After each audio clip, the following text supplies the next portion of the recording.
Nah, ngomong-ngomong soal manfaat nih, mumpung masih bersama dengan Pak Juni Harto, SESkom MKON nih, aduh pakarnya kampus nih sepertinya. Pak, melanjutkan yang tadi, manfaat kampus Merdeka bagi mahasiswa apa, karena tadi sudah sepertinya sudah nyipil-nyipil sedikit, mungkin bisa dijelaskan apa sih manfaatnya, ngaruhnya, ngefeknya, selain memberikan flexibility mahasiswa untuk memilih subjek yang disukai dan memberikan bekal kepada mahasiswa untuk punya jiwa entrepreneur, kira-kira secara keseluruhannya mungkin dari biar dia bisa melaporkan ke rumah ke orang tuanya, Bu, Pak, ini loh saya habis ngikutin ini apa sih manfaatnya sekaligus untuk keluarga mereka, Pak?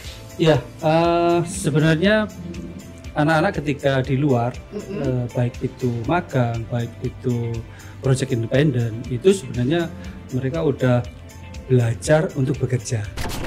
Kan tidak kepingin ya mahasiswa lulus nggak bekerja gitu ya. Nah ini mahasiswa itu ketika melakukan Merdeka Belajar itu mempunyai pengalaman baru ya, baik itu mengerjakan troubleshooting ada di lapangan, bahkan dia bisa berinteraksi dengan dunia kerja, teman kerja dan sebagainya. Jadi harapannya seperti itu, sehingga banyak sekali mahasiswa yang setelah MBKM, khususnya yang MBKM 2 karena ada 2 kesempatan, ada 2 semester, itu langsung direkrut oleh perusahaan, bahkan bisa langsung bekerja gitu ya, langsung bekerja baik itu di perusahaan atau secara remote. Iya, ini kalau di Stikom mahasiswanya banyak yang kerja remote.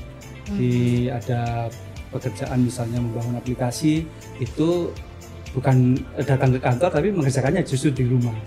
Jadi meskipun di rumah dia sebenarnya bekerja gitu. Oke. Jadi Anda siap bekerja, sekolahlah di Stikom PGRI Banyuwangi.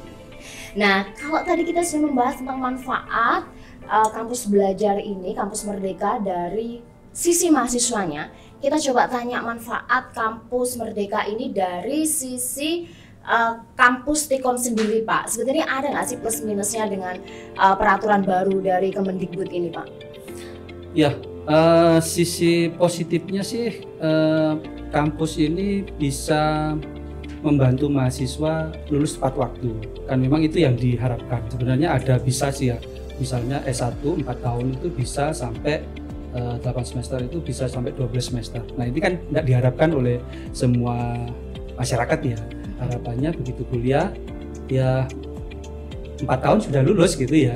Nah ini adalah istilahnya membantu mahasiswa untuk menyelesaikan kuliahnya itu tepat waktu, dan itu akan menjadi penilaian juga oleh Dikti ketika kampus itu bisa membantu mahasiswa menyelesaikan tepat waktu kuliahnya ya. Kalau molor itu justru nilainya kurang bagus gitu di Dikti ya. Jadi itu masuk tantangannya mengikuti program baru dari Kemendikbud ini ya, Pak ya? Betul, betul. Jadi yang lebih tantangan lagi adalah kita harus menyiapkan kurikulum yang MBKM ya.